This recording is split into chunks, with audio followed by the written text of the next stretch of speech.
I've spoken a fair bit about sugar on this channel. I've spoken quite a lot about how it can have a lot of negative health effects on the body. I've spoken about how it can cause things like insulin spikes, it can cause obesity and metabolic syndrome. It's not a very satiating thing. So when you finish your packet of Haribos or whatever, you end up wanting more and more and more because the packet of Haribos didn't really fill you up all that much. And this can be how binge eating addictions develop.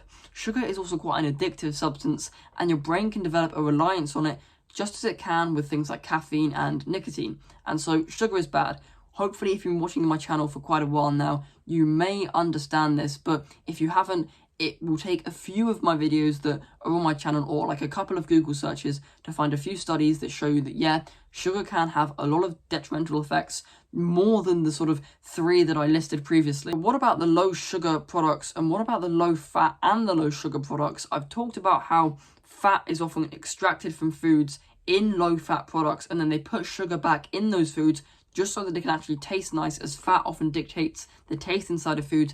And this means that you end up becoming more addicted to this particular food, and you end up buying it again and again and again. And because consumers often relate the food group fat to the fact that they may be gaining weight, this means they are often more likely to buy low-fat products, even though fat may not be the root cause of all their problems whatsoever.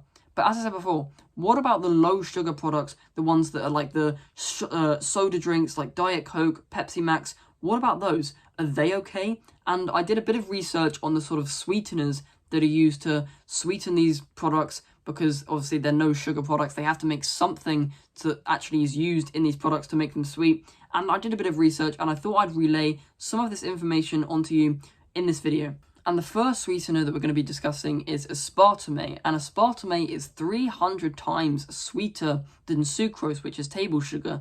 And aspartame is commonly used in things like Diet Coke. I'm pretty sure the first time that it was used in the market was inside of Diet Coke, and I'm pretty sure that Diet Coke was the first sort of no sugar, no calorie drink that was advertised on the market, and then sort of all the other sort of things like followed, like Pepsi Max and yeah, all that kind of stuff. I'm not really into the sort of sugary drink business. I don't really research or study that all that much, but there were rumors recently that aspartame may cause cancer. However, the World Health Organization said that these arguments weren't convincing, as you needed around 9 to 14 cans of Diet Coke a day, and the aspartame in those 9 to 14 cans of Diet Coke a day to actually have a good chance of developing cancer.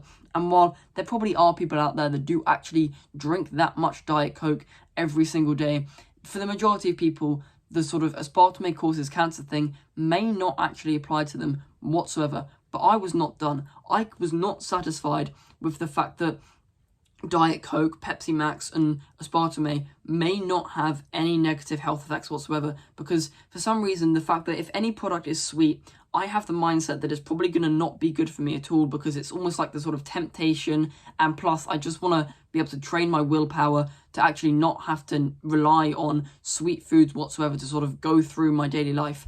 But I was not done. I did some more research, and I found things that were completely unrelated to cancer and the health effects that aspartame may have on our brain.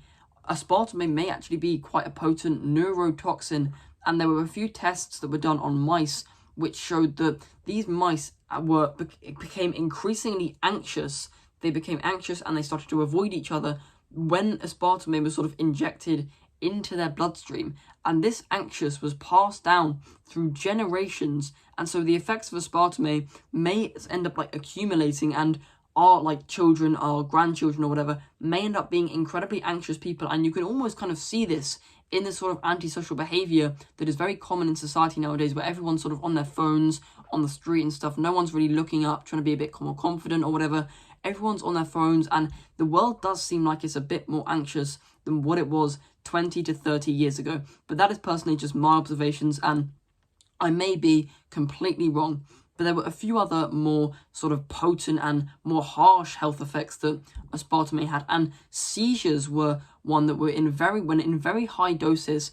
Aspartame could cause seizures in a few people, and while this may be quite a rare and specific and almost maybe coincidental outcome, maybe it's something to consider. And it also caused a lot of headaches in people who started to sort of transition off of normal sugary products to aspartame sort of sweetened products. They experienced a lot of headaches after this transition, which may be something to note, because headaches are an incredibly painful thing to go through. And the weird thing is that when you have a headache, you almost become a bit more grateful for feeling normal, if that makes any sense, because headaches are just one of those weird things that sort of really seem to beat us down as humans. It's quite weird. Headaches, no one really wants to experience them, so maybe just not eating, not drinking things like Diet Coke or whatever, maybe just like laying off those, may be best for you. And the second sweetener that we're going to be talking about is acesulfame K, and the K stands for potassium because the K is the chemical symbol for potassium. And in my research for this sweetener, I was beaten. I could not find anything that actually showed that acesulfame K may have detrimental effects on the body. And while its long-term effects are still relatively unknown, there is nothing to say that in the short term, and that's probably around like 10 years-ish, in that sort of amount of time, acesulfame K doesn't seem to be too bad. And yeah, I was completely beaten. I could not find anything else on acesulfame K other than the fact that it may affect your gut and allow more sugar to be absorbed into the bloodstream than usual, and that will cause an insulin spike, and that may mean that you are more at risk to diabetes and obesity. But that is like a very, very small thing, and it probably needs a lot of acesulfame K and a lot more than the amount that's found in sort of sugary drinks to actually cause that effect. But the FDA approves both aspartame and acesulfame K, but I still think that as a society, as someone that wants to be healthy, if you're watching this video, it's best to be critical and to be wary and to think the FDA, right? The FDA, the Food and Drug Administration Association or whatever, this is the same association that says that it's okay to drink a certain amount of alcohol per week, despite the fact that the effects of alcohol and the fact that it's a carcinogen is relatively well known. And so the FDA will approve things like vapes, cigarettes, alcohols, and they're also going to approve things like aspartame and like acesulfame K. So maybe it's just best to sort of be wary when these big organizations like the World Health Organization and the FDA actually say that, oh yeah, this stuff doesn't actually have any negative health effects, because they may honestly be being paid by big companies like PepsiCo, like Coca-Cola, to actually say that, so that the Coca-Cola companies just end up not selling anything otherwise. But that's personally just what I think. I do think it's best to be wary about this sort of stuff, and maybe it's just best to sort of not drink the things like Diet Coke, Coke Zero, Pepsi Max anyway,